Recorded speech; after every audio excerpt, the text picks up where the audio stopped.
이동형 뉴스 정면 승부. 이동형의 뉴스 정면 승부.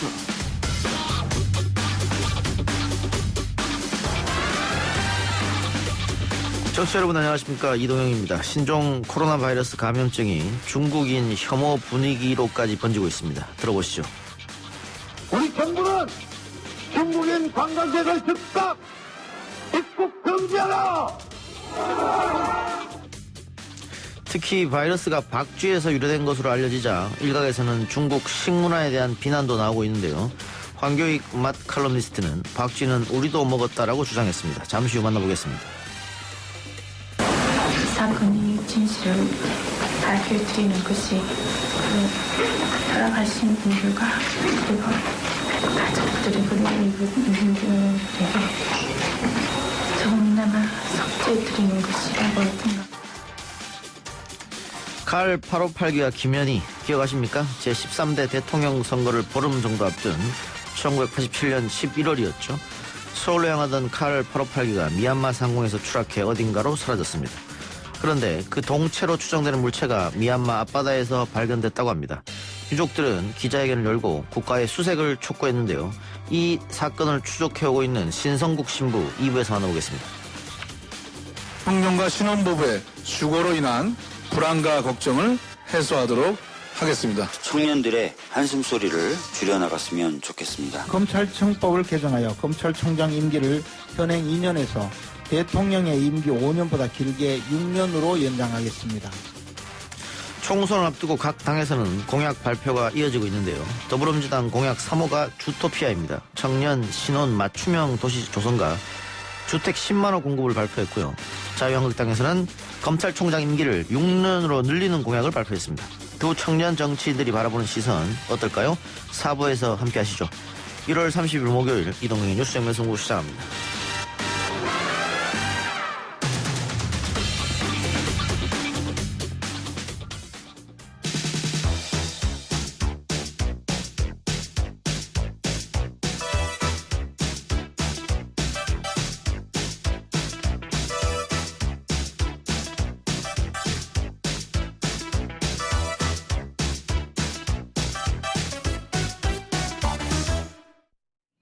오늘 첫 번째로 해볼 얘기는 감염병 확산을 틈타 확산되고 있는 차별과 혐오 문제입니다. 모든 중국인을 입국 금지시켜야 한다. 한국에 와 있는 중국인 관광객도 즉각 돌려보내야 한다. 혐오 정서를 부추기는 발언, 이런 발언들이 정치권 내에서도 들리고 있죠. 공당으로서 부적절한 처신이라는 비판도 제기되고 있습니다. 그런가 하면 인터넷 커뮤니티와 SNS상에서는 야생동물을 먹는 중국인의 식문화를 비난하는 글도 계속해서 올라오면서 식문화가 자칫 중국인 전체에 대한 혐오로 이어져선 안 된다는 지적도 나오고 있는 실정입니다. 이런 와중에 한국인도 예전에는 지금의 중국인과 다르지 않았다라는 글을 올려서 또다시 논란의 중심에 선 인물 맛 칼럼니스트 황교익 씨 모셨습니다. 어서 오십시오. 예, 황교익입니다. 일부러 논란을 만드는 건 아니죠? 그럴 리가 있나요? 네, 즐기시는 것 같아요. 아니요, 전혀 그렇지 않습니다. 예. 그냥 제가 하는 이야기 사람들이 그렇게 왜 거북해하는지 저는 좀 이상해요. 있는 사실을 그냥 말할 뿐인데. 맞는 얘기도 네 가지 없이 한다. 저 싸가지 없이 이야기한 적도 없는데. 그냥 뭐 감정 안 섞어서 그냥 담담하게 저는 이야기해요. 예. 그런데 그거 가지고 왜들 그러니까 이런 게 있어요. 제가 자신이 잘 알지 못하는 사실을 갑자기 알게 됐을 때 받아들이기가 쉽진 않죠. 그렇죠. 예. 받아들여야죠. 그래야 지성인이고 문명인이라고 할 수 있는 거죠. 자, 우리 청취자분들이 잘 모르시는 분도 계실 수 있으니까요. 한국인도 예전에 박쥐를 먹었다. 네. 한국인도 예전에는 지금의 중국인과 다르지 않다. 자, 일단 이 사실관계를 좀 설명해 주시죠. 한국인도 예전에 박쥐를 먹었다. 저한테 제가 기자 생활을 할 때 경험을 이야기 드릴게요. 1999년, 98년 이쯤이었어요. 그때 다큐멘터리 하나가 황금박쥐에 관련되는 다큐멘터리가 방영이 됐는데 굉장히 크게 화제가 됐었어요. 예.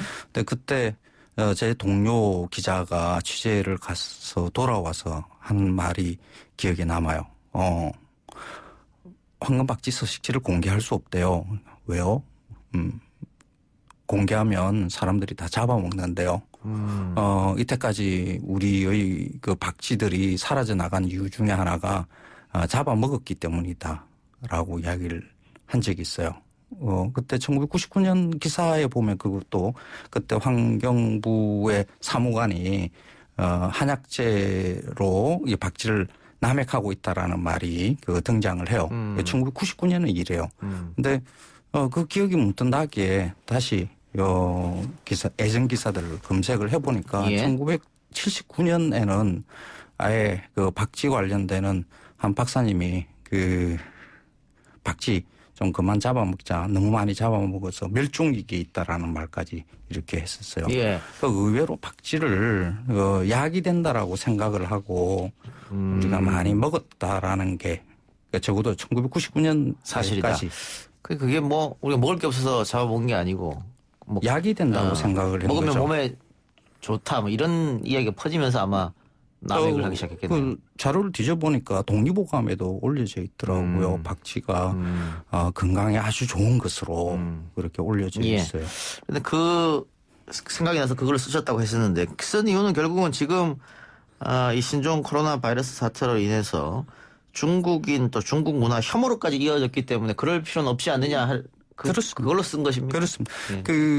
지금 중국인들이 그러니까 신종 코로나 바이러스가 박쥐로 인해 크게 번졌다라는 말과 함께 중국인들은 박쥐를 먹는다. 우한 시장에서 박쥐 먹는다라는 것이 나오고 그리고 중국인의 한 그 블로그가 그 박쥐탕을 먹는 장면이 2016년에 이렇게 올려진 거라고 이야기를 해요. 이제 그걸 올리고 거의 뭐 인민재판하듯이 중국인들은 미개하다, 혐오를 조성하는 이런 말들이 언론에서 사실 그걸 많이 부추겼어요. 그러니까 하루는 인터넷판 보니까 모든 언론들이 그 장면을 다 올려놓고 있더라고요.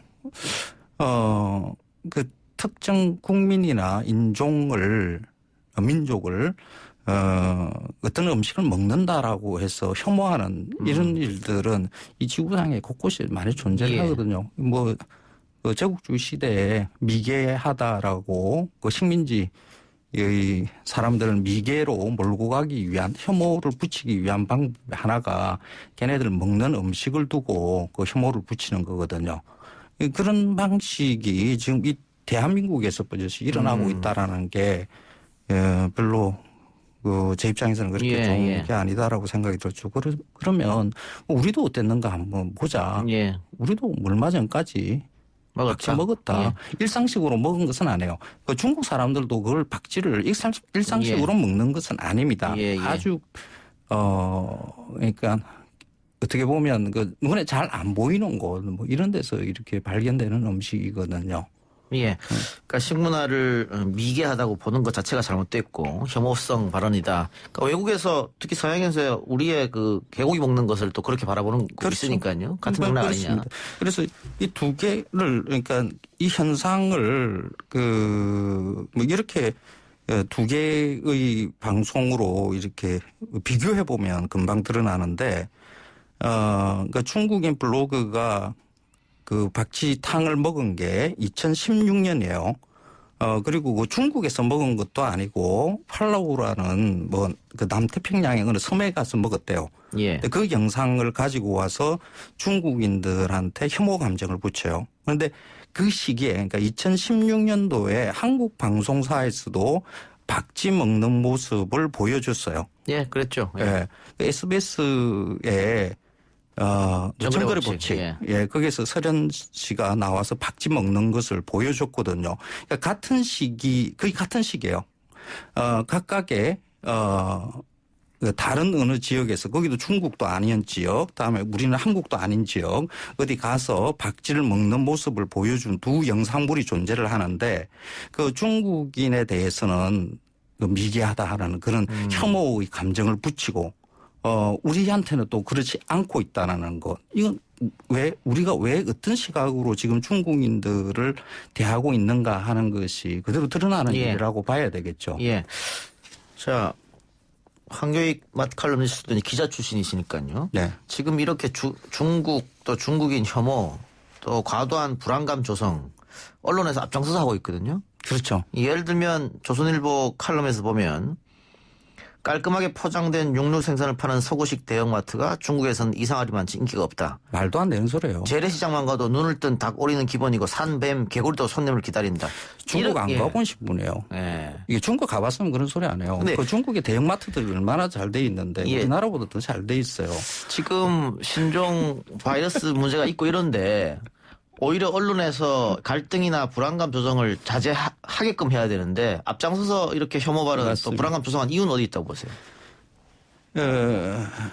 혐오의 감정을 만들어서 이게 중국인에 대한 혐오 감정 거기서부터 그걸 그 중국인들에 대해서 관리하지 않는 정부에 대해서 혐오 감정으로 같이 연결해서 정치 판도를 만들어내려고 하는 거죠.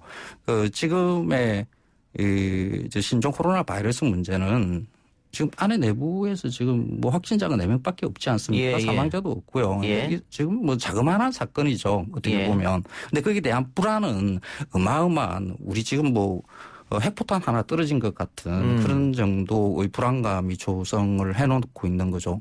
일종의 정치인들이 이게 총선용으로 이용하고 있는 것이다라고 밖에 저는 생각이 안 들어요. 예. 그러니까 지금 확진자가 4명 정도면은 다른 나라하고 비교했을 때는 굉장히 잘 막고 있다 이렇게 볼 수 있는데. 그렇죠. 혐오 감정, 불안감 조성을 언론에서 하는 것은 정치적인 것이 아니냐 이렇게 이제 보시는 거고. 또 하나가 있다면은 뭐 이 소위 말하는 클릭을 유도해서 조금 많이 클릭해서 우리 기사 많이 보고 좀 그렇게 하면 광고도 많이 붙고 뭐 이런 게 있지 않겠나 그런 지적도 있어요. 언론의 행태에 대해서는 저는 포기했어요. 제가 그냥 담담하게 있는 사실 그대로의 우리가 박지식용에 대한 그 자료들을 갖다가 올리고 우리가 혐오의 감정을 붙일 필요는 없다라고 이야기를 한 것을 그걸 무슨 그 제목들 한번 보세요. 그게 정상적인 제목들인가. 그 사실 제가 이야기한 사실들은 어디 갔는가 없고요. 제가 올려놓은 자료도 그렇게 공개도 하지 않고요. 제가 뭐 누구를 갖다가 뭐 지적질하고 공격하고 뭐 이러는 것 같은 이런 식의 보도들을 하거든요. 예. 그 제목들도 제가 한 말도 아닌 말을 큰 따옴표로 붙여가지고 누가 한 말인지도 모르는 그 말을 따옴표로 쓰고 있어요. 이거는 아주 전형적인 그 황색 언론의 행태죠. 그런데 이 황색 언론이 거의 대부분의 언론들이 그런다라는 예. 거죠. 이런 언론들을 가지고 있는 이 대한민국이라는 게 비참해요. 정상적인 정보들만 좀 드라이하게 그렇게 공개하고 하는 것은 안 되는가. 우리 언론사의 수준들이 그것밖에 안 되는가. 예. 우리도 뭐 아까 박치기도 했습니다만은 뭐 야생 뱀이라든가 뭐 개구리라든가 그거 안 먹기 시작한 게 얼마 안 됐으니까. 그렇죠. 예. 원래 먹을거리 야생 동식물들은 굉장히 위험하죠. 예. 점점 인간의 문명을 만들어 나가는 과정에서 보면 다 가축화하고 안전한 먹을거리를 확보해 나가는 그런 식으로 다들 문명을 발달시켜 왔습니다. 그러니까 중국의 상황은 한국으로 비춰보자 그러면 한 1970년대, 80년대 상황 정도 있다라고 봐야 되는 거죠. 예. 경제 성장을 좀 잘 이룬 게 얼마 안 되잖아요, 중국이. 그러니까 한국의 모습이 중국에 그냥 있는 거라고 보면 되거든요. 그래서 지금 우리가 보기에 그 혐오스러운 야생 동식물들을 먹는 그 중국인들은 곧 그 모습을 갖다가 버릴 거예요. 지금 신종 코로나 바이러스 때문에 특히 박쥐나 뭐 이런 야생 동물들을 안 먹게 될 것이 분명하거든요. 그러니까 중국인이기 때문에 그런 음식을 먹는 것이 아니고 중국인이기 때문에 신종 코로나 바이러스에 걸린 것이 아니고 이런 것은 전 세계에 다 똑같이 존재를 하거든요. 뭐 유럽 사람이라고 그런 비슷한 혐오 동식물들, 야생 동식물들을 안 먹었을까요? 예. 뒤져보면 온갖 것들 다 예. 먹었어요. 그러니까 먹을 만한 좋은 식품들이 공급되고 난 다음에는 그런 음식들을 버리는 게 그렇게 정상이거든요. 지금도 박쥐도 아프리카니 뭐 동남아시아 어느 지역에 뒤지면 다 또 먹고 있어요. 예. 그러니까 그 정도, 그러니까 그런 일을 두고 한 민족, 국가, 국민들을 혐오의 대상으로 삼는 것은 바르지 않다라는 거죠. 중국인이기 때문에 그런 음식을 먹고 그런 질병에 걸리는 것이 아니다. 예. 모든 인간은 다 똑같다.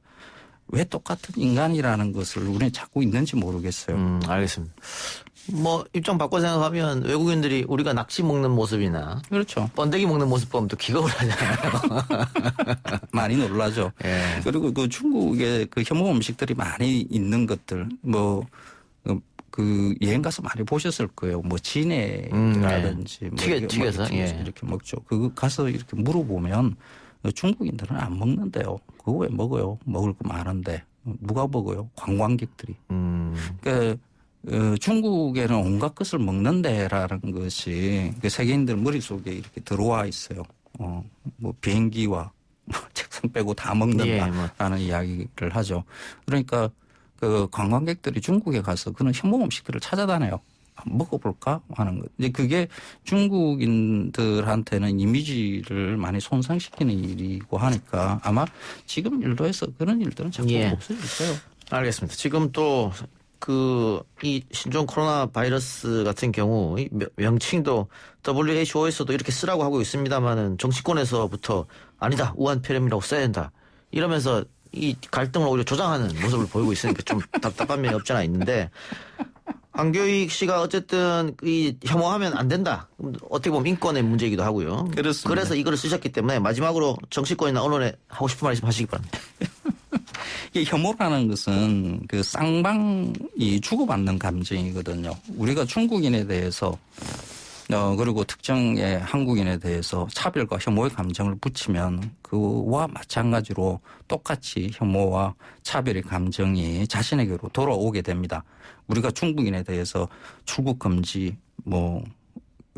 그런 말들 혐오 차별의 말을 하는 것 이거 반드시 우리도 그만큼의 일을 받게 돼요. 중국인이라고 해서 이런 걸 모르는 것이 아닙니다. 중국인들 만나서 이야기를 들여다보면 한국인들이 중국인들에 대해서 어떤 식으로 대접하고 있다, 생각하고 있다라는 것을 다 알고 있습니다. 그게 무서운 거죠. 서로 마음속에 있는 이 혐오, 차별 이걸 갖다가 어떻게 최소화할 것인가 내려놓고 사건의 실체에 대해서 조금 더 좀 감정 내려놓고 알겠습니다. 이렇게 생각하는 게 맞을 것 같아요. 글로벌 시대니까요. 표 얻으려고 국민 감정들을 이용하는 일 그만둬야 됩니다. 알겠습니다. 오늘 말씀 여기까지 듣겠습니다. 고맙습니다. 예, 고맙습니다. 1부 수사 마치고요. 2부 오마이뉴스의 박종호 기자와 함께 돌아오겠습니다.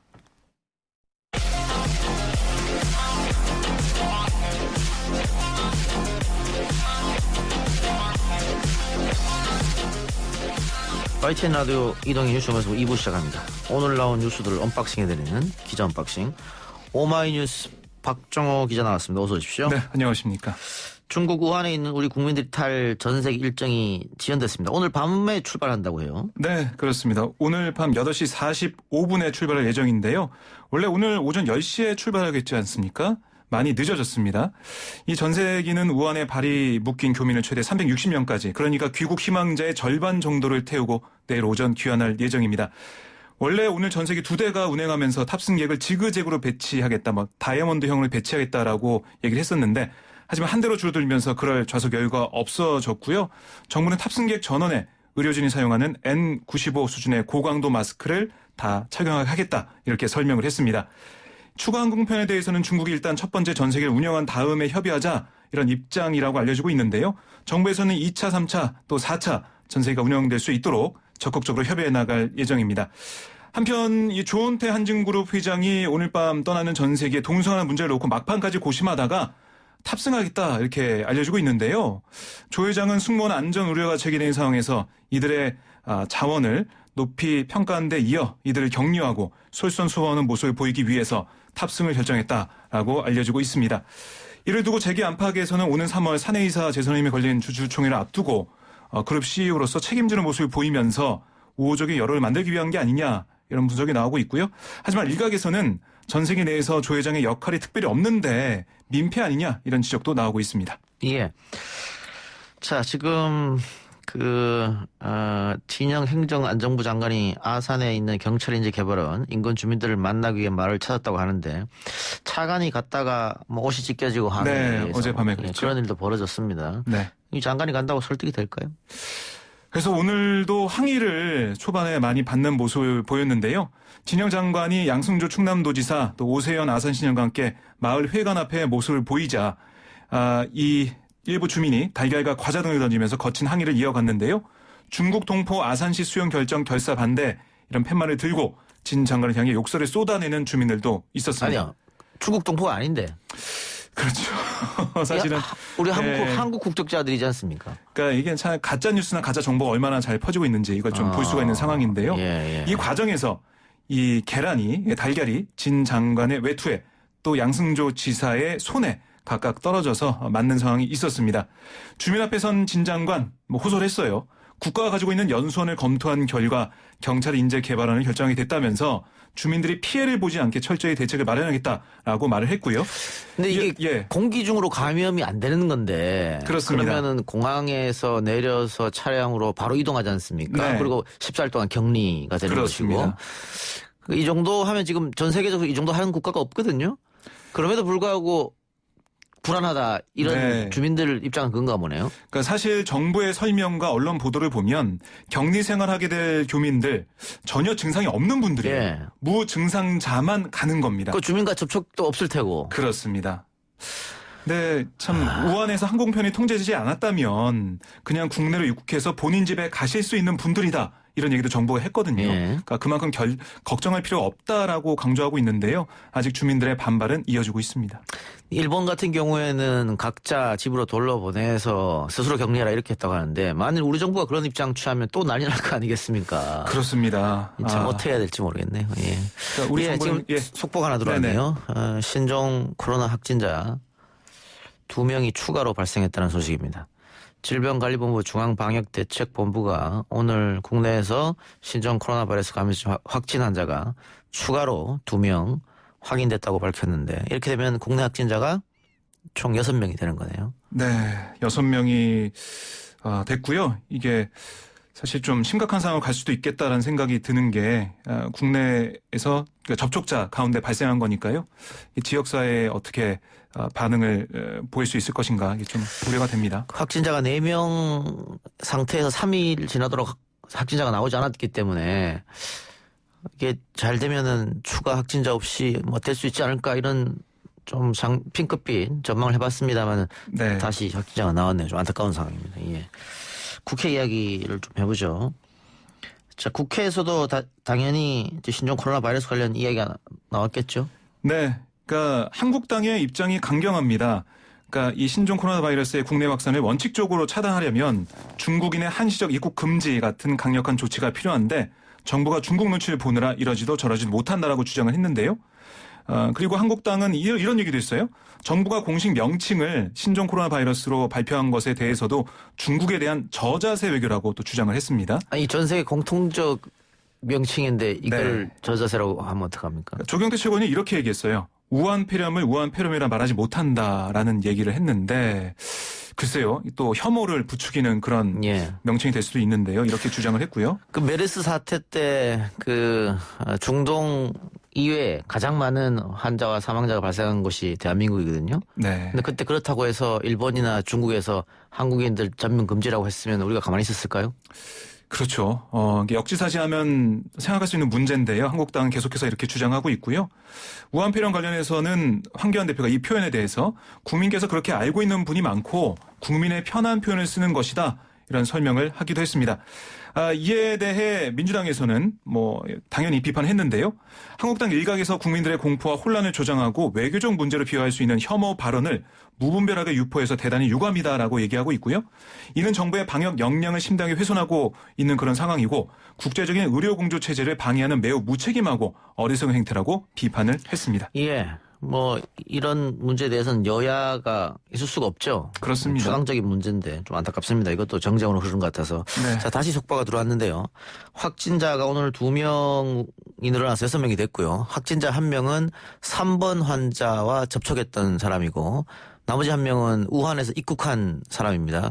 근데 지금 3번 환자 접촉을 해서 확진자가 생겼기 때문에 최초로 이제 2차 감염이 됐거든요. 그렇습니다. 그러면 박 기자 얘기대로 심각한 상황으로 갈 수도 있겠다. 지역사회에서 얼마나 전파가 됐느냐. 조금 더 지켜봐야 할 문제인 것 같고 이 3번 확진자가 그 강남 일대 그리고 뭐 한강 예, 일산 네. 많은 곳을 돌아다니면서 사람들하고 접촉했기 때문에 그중에 한 분인 게 아닌가 싶습니다. 안타깝습니다. 예.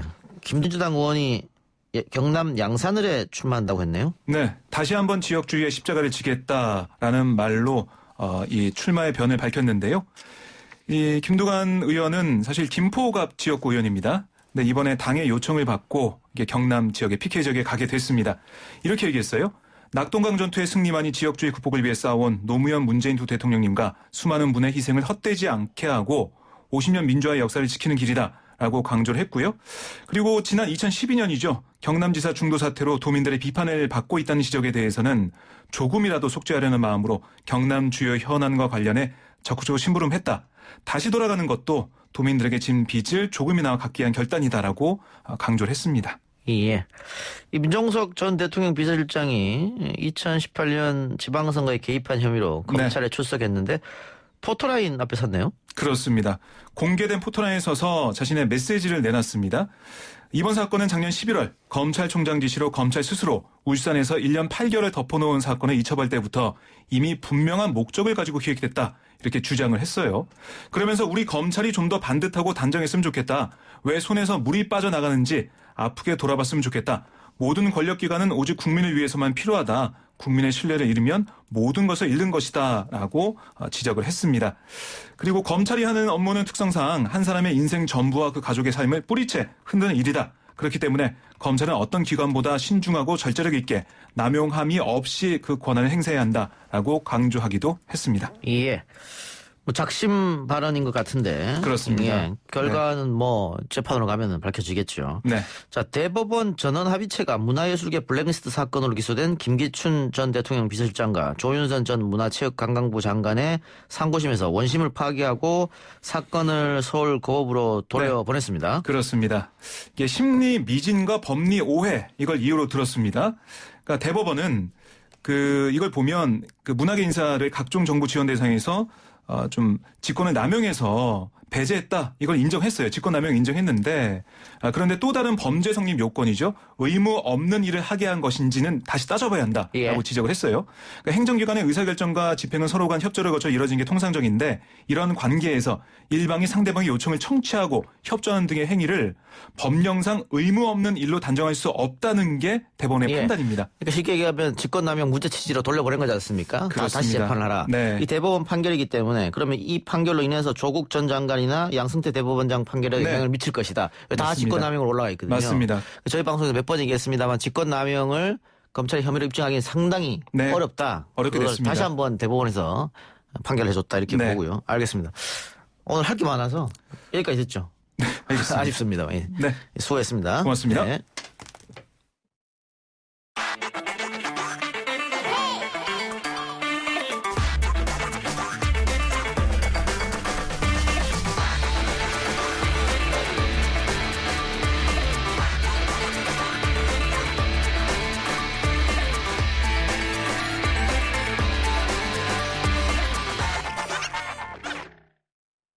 (1987년 11월 29일) 대한항공 칼 858기가 폭파되는 사건이 있었습니다. 사고가 발생한 지 33년이 지났습니다만 여전히 항공기의 잔해도 시신도 발견하지 못했습니다. 그런데 최근 대구 MBC가 미얀마 취재 과정에서 칼 858기 동체로 추정되는 물체를 발견했다는 보도를 했죠. 아직 고국으로 돌아오지 못한 승무원과 탑승객 115명의 유가족은 정부가 조사에 나서야 한다고 촉구하고 있는데요. 아직 끝나지 않은 칼기 참사, 33년째 진상규명을 요구하고 있는 칼 858기 사고 민간수색조사단 총괄팀장 신성국 신부 연결해 보겠습니다. 신부님 나와 계십니까? 네, 안녕하십니까. 신성국입니다. 신부님은 이 칼기 폭파 사건 조사에 어떻게 참여하게 되셨죠?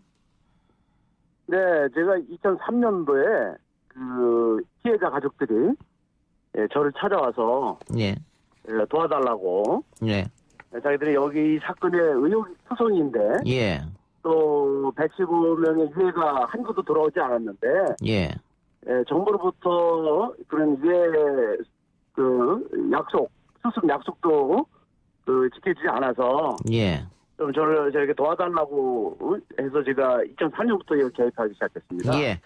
그 유가족 의혹 투성이 사건이라고 얘기했다는데 뭐 돌아봐도 의혹 투성이 사건이긴 하죠. 당시 뭐 수색 기간이라든가 수색 장소라든가 수색 방법이라든가 다 하나가 뭐 제대로 이루어진 게 하나도 없었고요.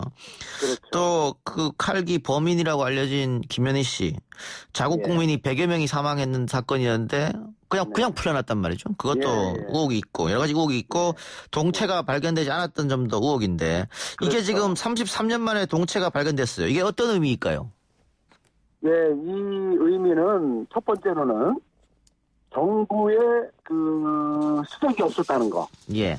예? 그러니까 당시부터 교통부가 사고조사에서 배제되고 안기부가 모든 것을 주도했습니다. 예. 그래서 이제 북한에 의한 테러로 발표해버렸거든요. 예. 그래서 이번의 의미는 뭐냐면 수색하지 않았다는 저희들의 주장이 명백히 드러난 겁니다. 예.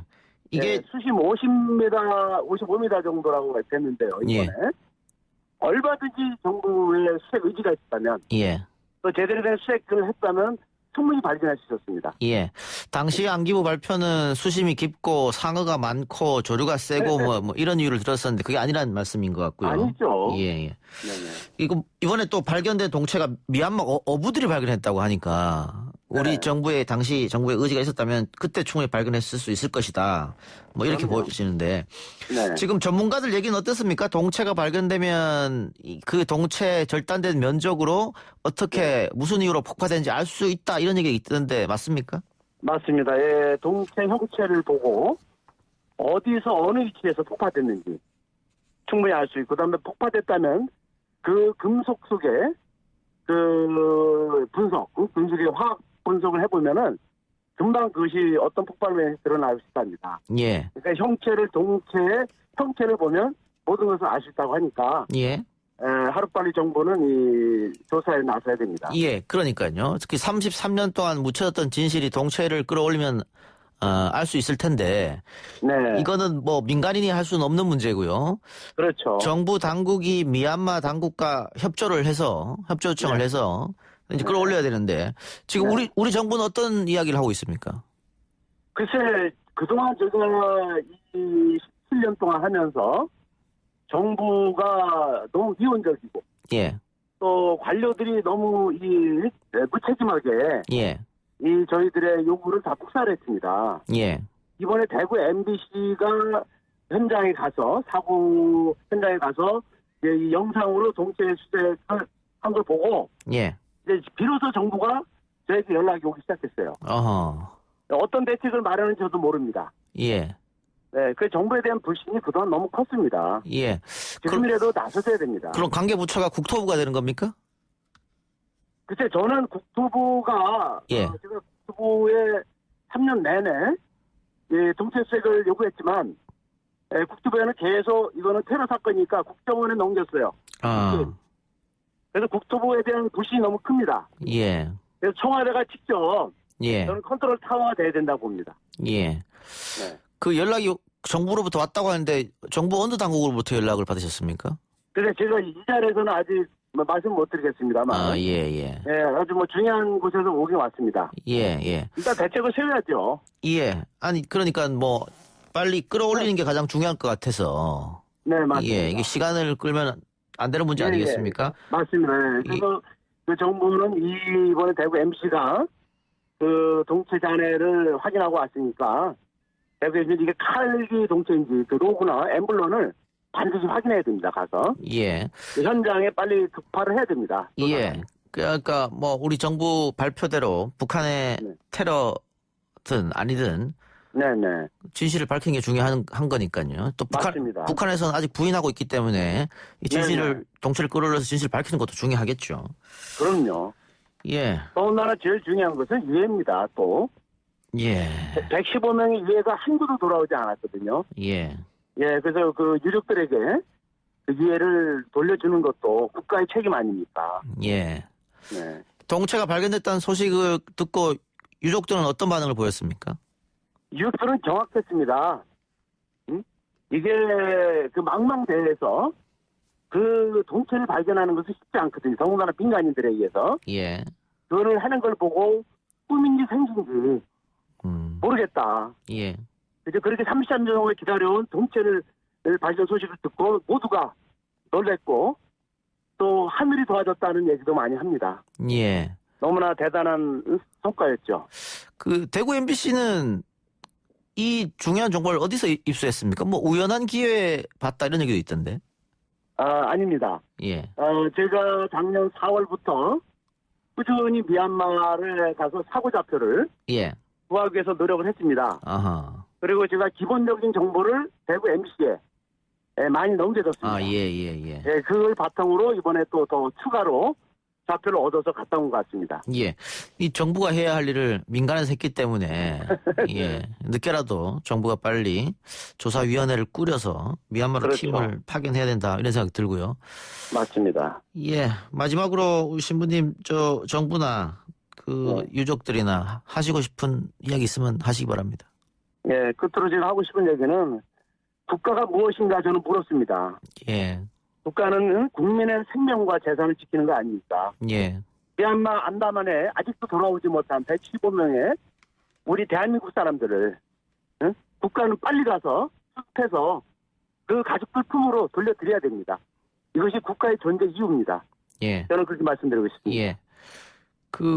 미얀마 정부에서 우리 정부에서 협조 요청을 하면은 거절하거나 그럴 이유는 없겠죠? 예, 당연히 할 거고요. 예. 그다음에 아이카오 규정에도 예. 사고 발생국은 새로운 증거, 물증이 나오면은 재조사를 하도록 되어 있습니다. 예.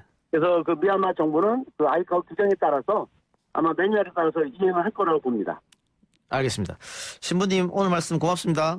네, 감사합니다. 예. 지금까지 칼 858기 사고 민간수색조사단 총괄팀장인 신성국 신부였습니다. 1, 2부 순서 마치고요. 저는 뉴스 듣고 6시 10분 3부로 돌아오겠습니다. 글쎄 안 들려 들을 뉴스 없어 아무 뉴스도 귀에 들어오지 않아 듣고 또 들어도 들을 뉴스 없어 만든 게 이 프로야 이동영의 뉴스 정면 승부.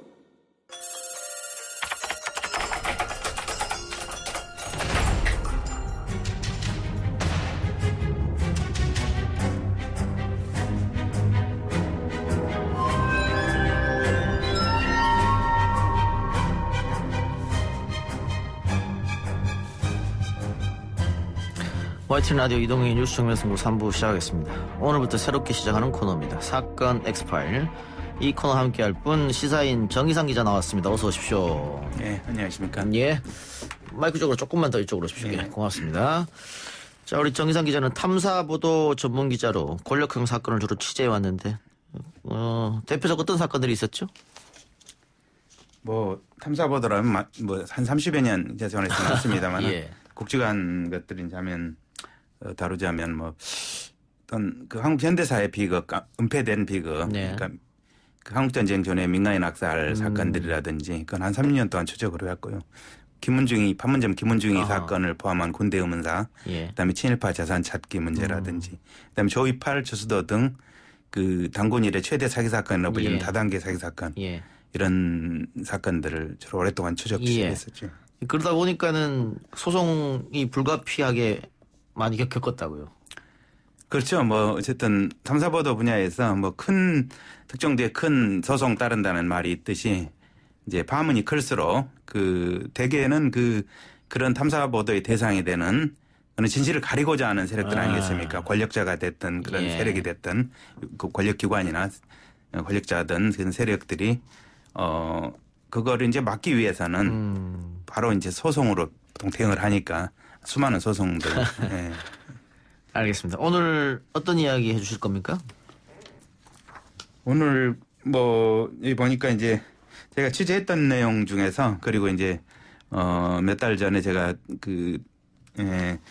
이 팩트와 권력이라는 이 탐사보도 전문 그동안 추적했던 사건들 책으로 냈었는데 그 내용 중에서 김영욱 중앙정보부장 암살 사건, 김재규의 11.6 소위 말하는 박정희 대통령을 저격했던 11.6 거사 사건이 있었지 않습니까? 1979년. 그 사건이 맞물려서 있었던 그 내용을 제가 이제 오랫동안 추적하는 걸 책으로도 냈는데 이번에 그 남산의 부장들이라고 영화가 상영되고 있으면 개봉했지 않습니까? 그건 이제 동아일보 김충식 기자가 그 전에 썼던 남산의 부장들, 중앙정보 부장들에 관련된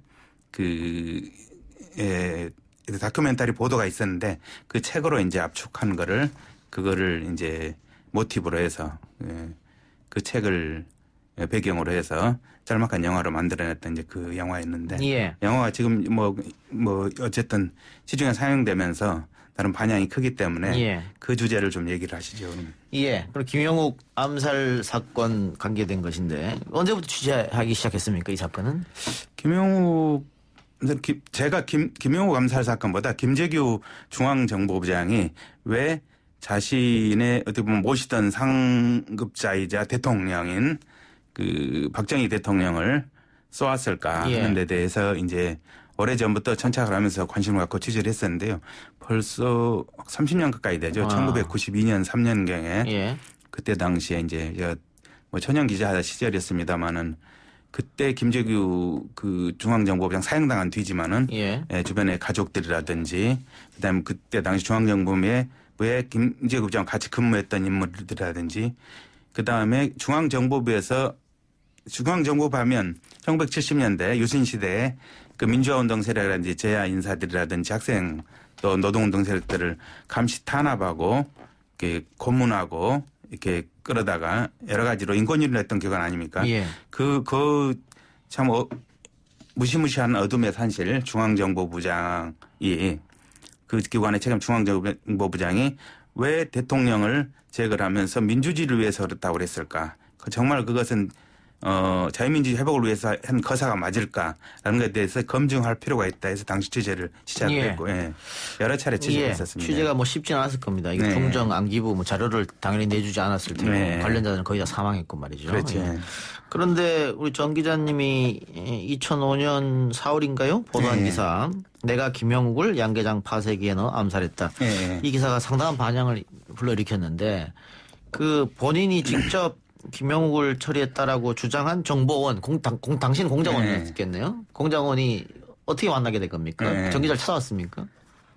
그때 당시 제가 이제 수소문을 해서 사실 김영욱 암살 사건을 조사를 했던 게 아니고 당시에 이제 그 중앙정보가 양성한 특수공작원들이 원래는 북파 공작 용도로 양성한 공작원들이 실제로 북에 파견되거나 침투해서 활동을 하는 것이 아니고 남쪽에 있는 당시에 이제 군사정권이었으니까 신군부의 군사정권 소위 말해 이제 전두환 정권 시절에 그 박정희 전두환 정권 시절에 특히 전두환 정권 시절에 남쪽의 민주화 운동가라든지 야당 총재라든지 이런 집을 몰래 북한에 북파되듯이 몰래 야밤에 침투해서 들어가서 여러 가지 서류를 절취한다든지 도청 장치를 설치한다든지 아주 지저분한 업무를 뿌리고 온다니 이런 그 악행들을 저지른 사건들이 있었습니다. 중앙정보부의 한 정치 공작이었죠.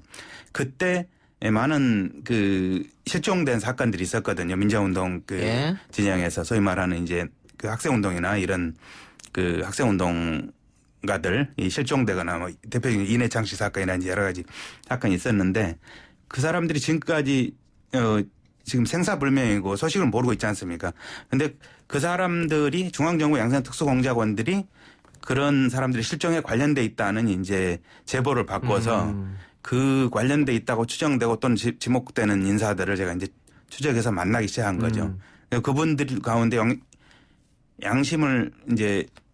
양심 있게 용기를 내서 고백을 해준 분들도 있었고 또 이제 취재를 거부한 분도 있고 그렇습니다만은 고백을 해준 분 중에서 그런 학생들이라든지 또 뭐 장준하 선생 같은 의문사 이런 분들의 사망 사건에 개입하지는 않았는데 다른 형태로 애국적인 사망 사건 자기가 볼 때는 애국적이라고 생각했던 그런 사망 사건들은 개입했다는 이제 그런 얘기를 들었어요. 자기와 자기 팀이. 그래서 이제 알고 보니까 그게 중정 내부에서 배신자라든지 또는 그 김영욱 중앙정보부장 같은 경우라든지 이런 경우에 대해서 자기 팀에서 사실은 했던 일이라는 이제 이런 이런 고백을 받고서 취재를 시작했던 거죠. 예. 그런데 이 공작원의 진술을 과연 신뢰할 수 있느냐. 나중에 뭐 여러 차례 실험도 하고 있습니다만은 양계장 파쇄기에 사람을 넣는 건 불가능하다 뭐 이런 얘기도 하고 당시 프랑스 근교에 그런 곳이 없었다는 얘기도 하고 뭐 타방송에서 그런 주장을 했었거든요. 예, 그런 것도 있었는데 사실 이제 핵심적인 본질은 그게 아니고 어차피 당시 2005년만 해도 그 사건이 일어난 지 30년이 넘었고 지금도 마찬가지 이제 지금은 그로부터 15년 세월이 더 흘렀습니다만은 오랜 세월이 흐른 뒤에 그 현장 검증을 하고 또 증거를 획득을 잡아낸다는 것은 보통 쉬운 일이 아닙니다. 그건 굉장히 어려운 일이지 않습니까? 그럼에도 불구하고 내가 그 암살 공작에 가담했다고 실명과 얼굴을 밝히고 나온 중정 특수공작원 출신이 있고 또 그 사람이 당시에 국정원에 이제 그 과거사위원회라고 설치돼서 8대 사건을 조사했는데 김용욱 사건도 들어있었어요. 거기에 출두해서 자기가 조사받을 용의가 있다. 국가를 상대로 자기가 거짓말을 한다면 자기 처벌받을 용의가 있다고까지 나왔는데도 당시 그 보도를 하고 중앙정보부 당시에는 이제 국정원이죠. 국가정보기획재정실장 그때 김만복 기획재정실장을 단독으로 만나서 이 사람과 증인과 증거물을 인계를 하려고 하는데 그걸 안 받았어요. 굉장히 두려워하면서 부담스러워하면서 받지를 않고 왜냐하면 차지철 경호실장 라인에서 보내서 그 사람을 바로 보내서 그런 제거 공작을 했다고 한다면 김용욱 제거 공작을 했다고 한다면 그 사람이야말로 우리 중정의 과거사가 아니라 차지철은 경호실장이기 때문에 경호실 과거사에서 과거사위나 이런 데서 해결할 문제라는 좀 해괴한 그 형식 논리를 들어서 안 받으려고 그러더라고요. 그리고 자기네 중정 공작원도 아니었다고 부인하고 있는데 나중에는 맞았다는 걸 시인했습니다. 나중에는 시인하고 공작원에 대해서 그런 식으로 처우한 데 대해서 나중에 그 보상도 하고 그랬어요. 그 보상을 했던 것을 이제 제가 이제 뭐 확인했습니다만은 어쨌든 그러한 검증하기 어렵지만은 본인이 나타났고 또 그 세월이 흘렀지만은 그때 당시에 활동했던 중앙정보부 라인 김재규 중앙정보부장 체제하에 있었던 해외 공작 라인이라든지 그때 간부급들을 다 만나서 검증을 하고 이러면서 그럼 굉장히 신뢰할 만하고 조사할 만하다. 그래서 차이철 라인에서 그렇게 했던 그 공작원을 본인이 이제 자백 실토를 했기 때문에 국가기관에 이관을 해서 조사를 하도록 조치를 하는 게 언론으로서는 보도할 때 마지막 할 수 있는 일이다 해서 그 작업을 했던 겁니다. 그러나 국가기관은 받지를 않았고. 예, 알겠습니다. 네, 그러면서 타 언론에서 이제 문제제기가 이제 형식적으로 당시에 양계장 사료 분쇄기에 옥수수라니 곡물가를 넣는 사료 분쇄기 우리 상식적으로 그렇게 생각합니까? 그러면 거기에 소위 말하는 동물이나 인체 사체를 넣고 분쇄해서 당 모의로 처리한다는 건 가능하지 않죠, 그거는. 근데 지금 말하는 거는 그분이 얘기했던 그 공작원이 내세웠던 자기가 했다고 주장했던 그 기계는 사료 분쇄기가 아니고 그 파쇄기였습니다. 그러니까 이를테면 그 산란계 닭을 위해서 굴이라든지 조개껍데기라든지 굴껍데기라든지 이런 것들을 파쇄하는 이제 큰 가마니 더미로 넣으면 많은 양 큰 그 규모를 파쇄하려면 강력한 파쇄기였죠. 그거는 사슴사체 같은 경우 넣어서 파쇄해서 이렇게 사료를 쓰고 그랬다고 그럽니다. 그런데 그건 인체도 사실 이제 그렇게 범죄 또는 뭐 그런 공장용으로 흔적 없이 처리하려고 할 때는 능히 쓸 수 있었고 당시 79년 당시 있었다라는 주장인데 그때 이제 일각에서는 그 농기계 전문가들이 그런 기계는 지금 현재 없다라는 그 주장으로 인해서 앞세워서 이제 그래요. 그런데 어쨌든 신빙성이 없다 이렇게 주장을 했었던 거죠. 국정원 발표 나중에 국정원이 발표한 것하고는 또 달라요. 근데 국정원에서 발표한 것은 중정 직원이 동유럽 공산국가 조직폭력배를 섭외를 해서 어떻게 했다는 건데 이것도 사실 국가 권력에서 다른 나라 조직폭력배를 동원해서 이렇게 한다? 그 소문 날 텐데 이것도 사실은 국정원의 공식 발표긴 합니다만 믿지 못하는 것 투성입니다. 이것도. 그렇죠. 그때 당시에 그래서 그건 국정원 안에서조차도 국정원 아이오들이 저한테 그래서 언론 담당들이 사실 정 기자가 쓴 거 100% 신뢰가 안 가지만 한 70% 정도 신뢰하고 우리 국정원이 발표한 것은 솔직히 말해 40%도 신뢰가 안 간다. 공작 세계에서는 있을 수가 없는 공작이다. 그러니까 김용욱의 암살 사건을 죽은 김재규 부장에게 뒤집어 씌우는 과정이기 때문에 무리수가 된 거예요. 그렇게.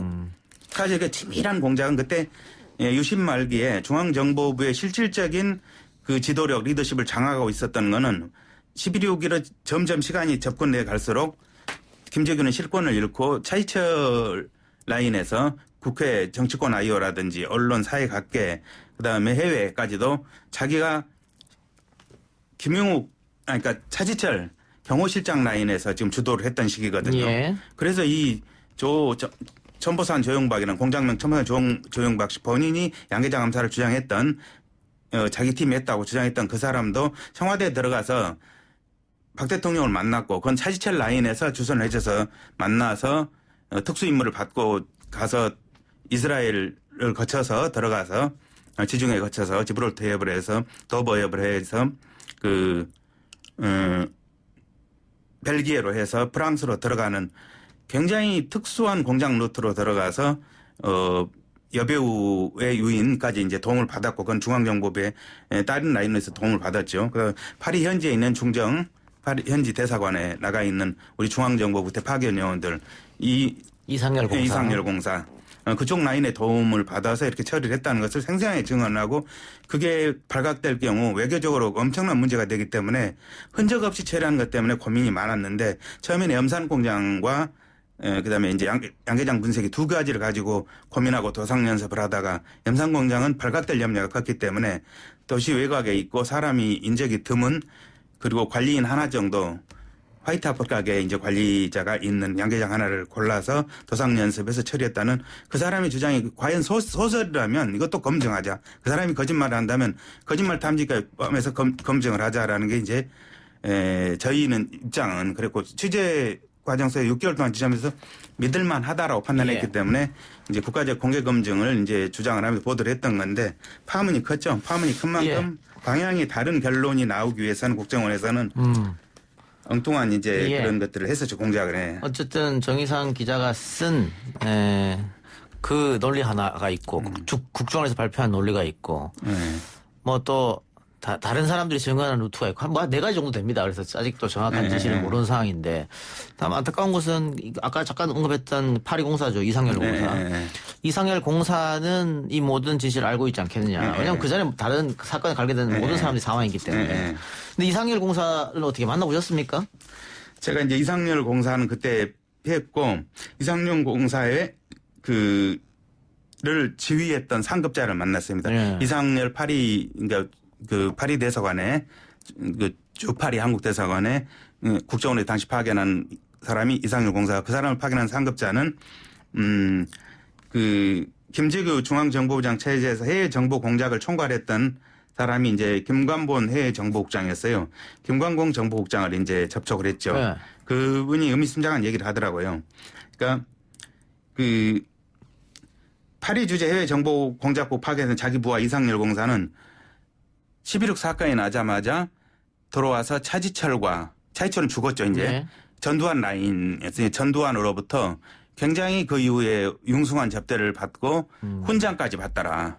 자기가 볼 때는 당시에 차지철 라인을 통해서 그 김영우를 제거하고 이런 과정에 이제 개입을 했던 이제 그런 것 때문에 그 이상열 공사 교육에서 5대 받고 훈장까지 받은 거 아닌가. 그러면 본인이 그게 김재규와 무관하다는 방증 아니냐고 주장을 하더라고요. 그러니까 본인이 깊숙이 개입했기 때문에 사망하는 그날까지 진실을 알리지 않고 입을 닫았다 이렇게 볼 수도 있겠네요. 그러면. 저 이상열 공사 같은 경우 뭐 그렇게 볼 수도 있죠.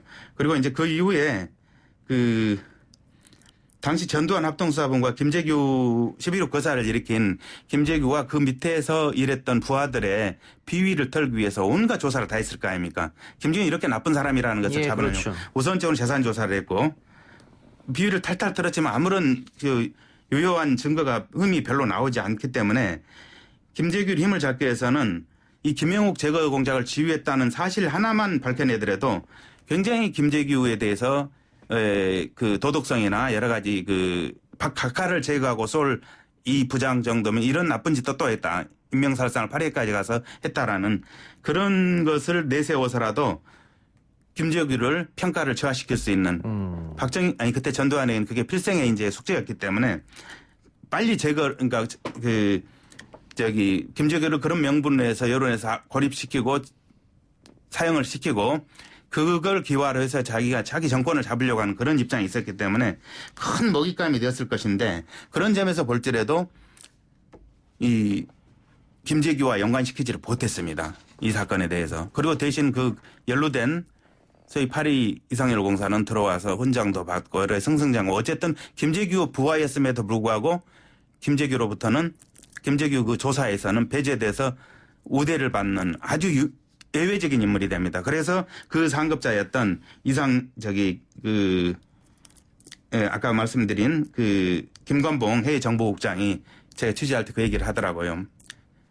차지철로 그때 노심하고 있었는데 지금 조용박 씨가 이 천보산 공작원이 나와서 이거를 이제 그때 당시 시사인에 그 양계장 암살을 주장을 했었잖아요. 자기 팀을 공개를 하면서 자기도 이제 맞춰진다. 그 라인이었구나 하면서 이제 그런 식으로 이제 확인을 하더라고요. 예. 그래서 저는 이제 신빙성을 좀 높게 더 봤었고, 예. 그러면 정보 전문가들로부터 이제 확인을 했기 때문에. 정의상 기자도 이 김영욱 암살 사건 배후에는 김재규가 아닌 차진철이 있을 것이다라고 판단하고 계시네요. 그렇죠. 저는 뭐 그걸 뒤집을 만한 얘기는 없습니다. 그리고 이번 이번 영화에서는 사실 김재규를 중심으로 배우라고 이제 이제 중심으로 세워서 설정을 시종합니다만은 거기에 이제 여러 영화다 보기는 허구로 그렇게 했던 걸로 보이고 여러 가지를 그냥 믹스시키지 않습니까?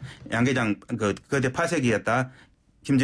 김영욱 시신을 넣어서 파쇄해서 처리하는 이런 모습. 그러니까 이거저거 그때 국정원의 발표 그다음에 제 보도 이런 것들을 짬뽕을 해가지고 사실 섞어가지고 이제 영화를 만들었다고요. 그래서 이제 그걸 보고서 참 씁쓸했습니다만은 어쨌든 진실은 저는 그거는 차이철 라인에서 주도한 그리고 그건 박정희 대통령의 염원이었고 제거하는 거는 이번 영화에서도 이번 영화는 두 가지를 설정했더라고요. 그러니까 박정희 대통령이 당시에 그 11.6 거사 당하기 전에 그러니까 총 맞기 전에 김재규 부하로부터 총 맞기 전에 먼저 그 차지철 경호실장에게 불만을 얘기를 하고 김영욱이 미국에 가서 여러 가지 이제 박정희 비리를 폭로하고 이런 데 대해서 그만둘 수 없다고 아주 화를 내고 이렇게 분노하고 노기를 띠니까 차지철이 죽여버리겠다고 그러면서 예.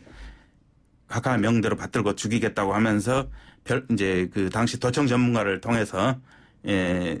이렇게 파리에 그러니까 김영욱을 미국 가서 도청하고 파리로 가서 이제 먼저 공작을 하고 그 내용을 알고 그 내용을 전해들은 김재규 중앙정보부장이 이 건까지 충성 경쟁에 놓칠 수 없다. 그래서 내가 먼저 해야겠다라는 쪽으로 이제 방향을 잡고서 그 김영욱 최고재단 충성 경쟁을 위해서 끼어들어서 결국은 김재규가 먼저 가로채서 김을 제거한다.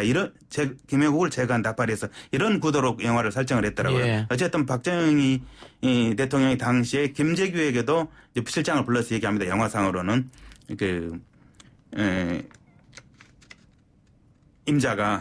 임자에 대한 내가 지켜줄 테니까 임자는 아무 염려하지 말라는 예. 그럼 어떻게 각하 처리했으면 좋겠습니까? 그러니까 임자 마음대로 하라고 그러잖아요. 그렇게 해서 김재규가 나선 걸로 하고 김재규가 나서서 처리를 하니까 김영욱 처리된 뒤에 자기 친구를 죽인 지독한 놈 이런 식으로 또 멸시하는 듯이 계속 되풀이해서 예. 반복하는. 예, 그건 뭐 영화적 상상이니까요.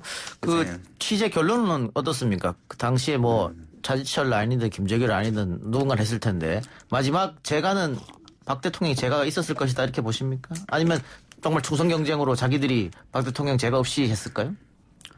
박 대통령의 사실상 재가 정도의 지시죠. 왜냐하면 박정희 알턴이었기 때문에 저 각하의 알턴이를 빼주기 위해서는 정말 그것조차도 나라의 경호고 각하는 곧 국가다라는 게 그 사람들의 이제 예. 마인드였고 거의 절대 왕정에 가까운 그런 충성심을 보였던 거. 특히 차이철이 그걸 주도를 했지 않습니까? 뭐 각하의 정권 안정을 위해서는 캄보디아처럼 그 시위대 당시 유신반대 시위대 부산 마사 민주화 운동 부마 항쟁 때 벌어졌을 때 10월 20일경에 벌어졌을 때요. 그때 당시에 300만 명 정도는 죽어도 까딱없다는 예. 이런 정도. 그리고 박 대통령이 그 뒤에서 염려하지 말라고 내가 버티고 있으니까 그런 각오로 계엄군을 투입해서 쓸어버리라고 이렇게 하는 것들이 나오지 않습니까? 뭐 그건 객관적으로도 나왔던 사실로 이번 영화에서도 이제 그건 뭐 사실 가깝게 구성을 했던데요. 거기에 이제 김재규 부장은 절대 그러면 안 된다는 거. 민주주의 원칙으로 돌아가라는 거, 자유민주주의 회복과 이런 쪽으로 이제 해달라는, 그리고 미국과 야당의 의견을 귀를 기울이라는 거, 탄압을 하지 말고 정말 억눌린 무쇠뚜껑에 불을 쬐면 폭발한다. 가까 그러지 마시고 쉴 때는 쉬고 기미 빼줄 때는 빼주면서 이렇게 가셔야죠. 정치는 하면서 계속 그걸 온건적인 방법을 건의를 하고 이제 그거를 묵살하면서 그 묵살을 당하는 과정에서 김지규 부장은 이렇게 가면 캄보디아 같은 사태가 나겠구나. 그래서 자기가 대의를 위해서 소위를 희생한다는 그건 자기 이제 재판 과정에서 최후 진술에 나오고 그렇습니다만은 왜 각하를 쏠 수밖에 없었는가. 여러 가지 이유 중에서 그 부분이 제일로 내세운 게 부마 사태로부터 비롯되네. 예. 오늘 첫 시간인데 방대한 이야기를 짧은 시간에 하다 보니까 시간이 약간 촉박했는데요. 오늘은 여기까지 듣고 다음 주를 또 기대하겠습니다. 사건 X 파일 지금까지 시사인의 정의상 기자였습니다. 고맙습니다. 예, 고맙습니다. 3부 순서 마치고요. 4부 청년 토론 코너로 들어옵니다.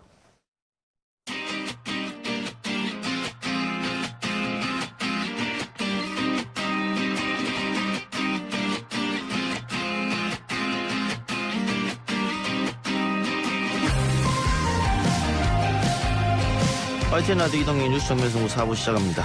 이번에는 젊은 정치인들의 생각을 들여다보는 시간입니다. 장혜영 정의당 미래정치특위위원장, 이준석 새로운 보수당 젊은정당 비전위원장 나왔습니다. 어서 오십시오. 네, 안녕하세요. 안녕하세요. 자, 이준석 위원장은 우리 방송에 오래전부터 고정으로 나오신 분이니까. 장혜영 위원장은 첫 고정입니다. 네, 맞습니다. 포부 밝혀주시죠. 열심히 하겠습니다. 불러주셔서 감사합니다. 정의당 인재영입으로 입당하셨는데 정의당을 선택한 이유가 있습니까? 여러 가지 이유가 있는데요. 기본적으로 제가 원하는 어떤 사회적인 변화를 여기서 같이 만들어갈 수 있겠다는 생각이 들어서, 그래서 여기로 입당하게 됐습니다. 예. 영화죠. 어른이 되면. 네. 장애를 가진 동생과 함께하는 일상을 다큐 형식으로 풀어낸 화제가 많이 됐고, 당시에 저희하고 전화 인터뷰 했었죠. 네, 맞아요. 나오진 않고 전화로 말씀드렸어요. 전화 인터뷰 됐었었는데, 현실 정치에 뛰어들어야겠다고 결심하게 된 이유가 있을까요? 사실 제가 동생이 이제 발달장애가 있고 그 이후로 13살 때부터 시설에서 들어가서 거의 30이 될 때까지 계속 시설에서 살았었는데요. 동생을 이제 데리고 나와서, 그러니까 탈시설을 하겠다고 마음 먹고 우리 사회가 얼마나 그를 위한 준비가 돼 있는지를 이제 알아봤을 때 전혀 그를 위한 준비가 되어 있지 않다는 걸 좀 알게 됐어요. 그래서 그걸 그냥 그대로 둘 건지, 그리고 탈시설을 안 할 건지, 아니면은 이제 탈시설을 하고 우리의 탈시설의 이야기를 변화의 동력으로 삼을 건지라는 기로에서 이제 후자를 택한 거고요. 근데 그렇게 영화를 만들고 유튜브 채널 같은 걸 운영하는 것만으로 바뀌는 것도 있지만 그 변화의 속도가 충분하지 않다는 생각을 굉장히 많이 하게 됐어요. 특히 이제 문재인 정부 출범하면서 어떤 장애인 정책에 있어서의 획기적인 변화들을 기대했었지만 사실상 이제 2년 넘는 시간 동안 이제 지켜보면서 이제 굉장히 미진한 부분들이 없지 않아 있었기 때문에 직접 해야겠다. 변화의 속도를 크게 하기 위해서 정치권에 들어왔다. 네. 이준석 위원장. 네. 정치권에 들어오면은 변화시킬 수 있나요? 장혜영 씨 정도 할 수 있습니다. 네. 근데 저렇게 원내로 있으면 잘 안 돼요. 이준석 위원장처럼 원내로 있으면 안 돼. 원내로 들어가야 될 거 아닙니까? 그래서 사실 젊은 정치인들 진입하는데 청년 비례란 단어가 고착화돼 버린 거에 대해 가지고 제가 그걸 온몸으로 정하고 있지 않습니까? 그러면 근데 힘들어요. 이번에 장 위원장은 출마합니까? 출마합니다, 당연히.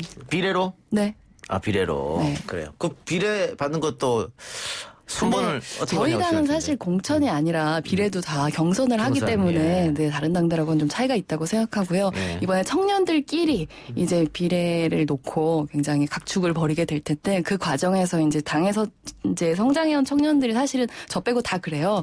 그래서 이제 각자의 매력과 쌓아온 기량을 발산하는 걸 보여드릴 수 있지 않을까 싶습니다. 정의당 비례가 이제 남녀 나눠가지고 경선이잖아요. 그래가지고 남성 측은 경쟁이 엄청 치열해요 지금. 왜냐하면 지역구에 과거 출마했던 이력을 가진 분들이 비례로 튼 분들이 많아가지고 그분들이 요즘 저를 만나면은 야 니네 보수통합 좀 해라 이렇게 저한테 밀거든요.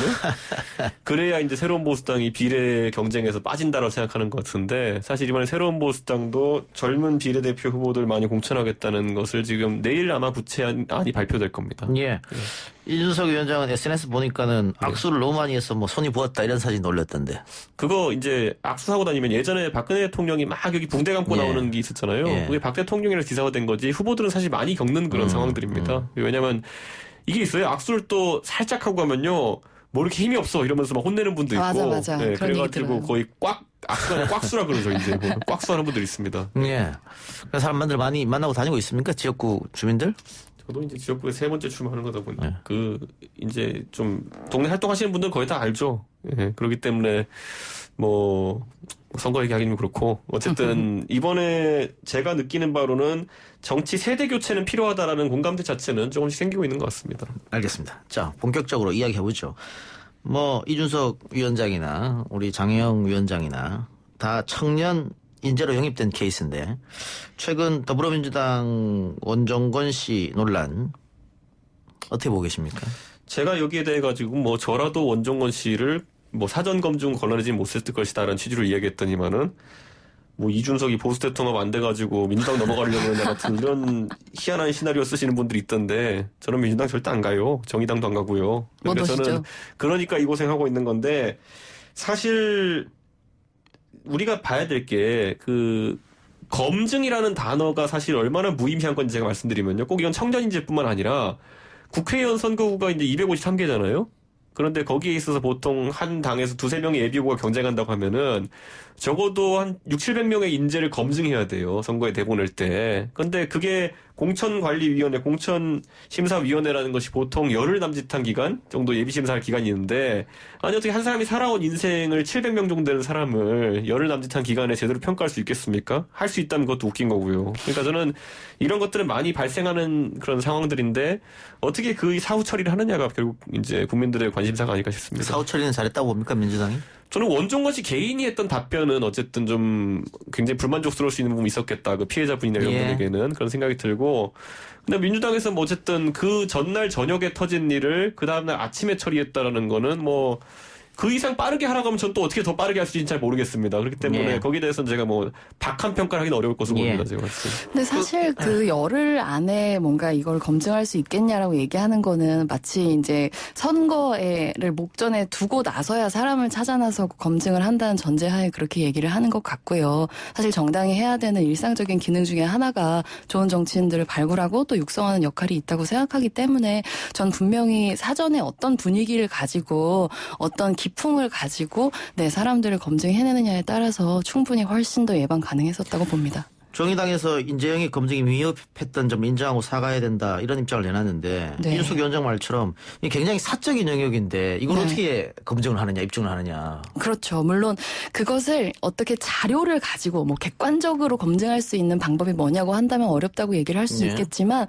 분명히 어떤 분위기를 만들 수는 있다고 생각해요. 그러니까 후보가 자기 자신을 검증하게 만드는 과정에서 자기가 살아왔던 인생을 특히 이제 우리 정치권에서 최근 들어서 계속 대두되는 이슈들이 굉장히 사적으로 치부되어 왔던 것들이 가장 공적인 가치를 가지고 있었던 것. 예를 들면 미투도 그런 것들이잖아요. 그런 관점에서 자기 인생을 돌아보게 만드는 분위기를 정말 우리 기성 정치권이 다른 후보자들 혹은 이제 신인 정치인들에게 느끼게 했는가라고 하면 분명히 미흡한 측면이 있었다고 생각합니다. 그래서 저는 그 민주당에서 이번에 지난번 총선 예정입자도 마찬가지입니다만 굉장히 비밀을 엄수하고 기밀이 나가면 안 된다고 하고 깜짝 쇼 형식으로 딱 발표했단 말이죠. 이러다 보니까 공개 검증이 안 됐다.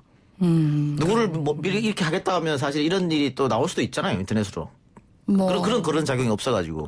그래서 저는 뭐 사실 이게 뭐 양갈래 아까 말했듯이 홍보 효과라는 걸 위해서는 전격성이 필요한 거고요. 그리고 또 이제 안전성을 위해 가지고 사전 검증을 뭐 좀 나쁜 말로는 언론에 띄워서 간보기 하자는 거죠. 근데 그런 과정이 필요할 텐데 사실 원종건 씨 같은 케이스는 저는 간보기까지 한 케이스라 봐요.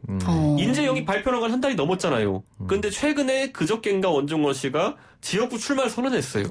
비례 안 받고 지역구 출마 선언하겠다. 그런 다음에 이렇게 됐기 때문에 저는 사실 민주당 입장에서도 한 달 정도는 한번 뭐 사전 검증의 기간을 거치려고 했던 건지 모르겠지만은 역할이 정해지지 않은 상태였거든요. 근데 역할이 정해지자마자 이런 일이 터졌으니까 좀 당황스러운 부분이 있을 겁니다. 알겠습니다.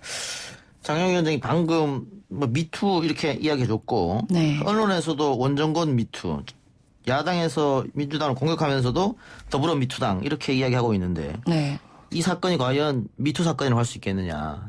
당연히 미투이죠. 사실 이제 언론에서 미투라고 해놓고 이제 영어 써놓고 이제 나도 당했다라고 쓰는데 사실 그거 굉장히 적절하지 않은 표현이고 이제 나도 말할 수 있다. 나도 말하겠다라고 얘기하는 게 적절한 표현이라고 보는데 미투의 본질이라고 하는 것은 이제 지금까지 말하고 있지 않았었던 여성들이 겪어왔었던 폭력에 대해서 어떤 많은 어떤 비판이나 낙인 같은 것들을 무릅쓰고 이걸 공론화하고 이야기하겠다. 그리고 또 이제 이야기해온 다른 여성들의 용기에 응답해서 나도 말하겠다. 이것이 혼자만의 문제가 아니라 구조적인 문제라고 하는 걸 드러내 가겠다라고 하는 운동이라고 이해하기 때문에 이거는 미투가 아니고 데이트 폭력이다. 왜냐하면 그것도 너무 잘못된 말인 것 같아요. 미투라는 게 처음에 어떻게 시작됐냐면 권력관계나 위계관계에서 잘못된 뭐 이렇게 나와야 되는데 이거는 원정권 씨가 뭐 권력이나 위계를 이용해서 뭐 취한 어떤 그런 것도 아니고 둘이 사랑해서 사귄 관계에서 일어났기 때문에 이건 데이트 폭력으로 해야지 미투로 쓰면 안 된다 이런 얘기 있거든요. 그렇죠. 근데 데이트 폭력이라는 말을 쓰면 안 된다라고 하는 얘기도 분명히 있어서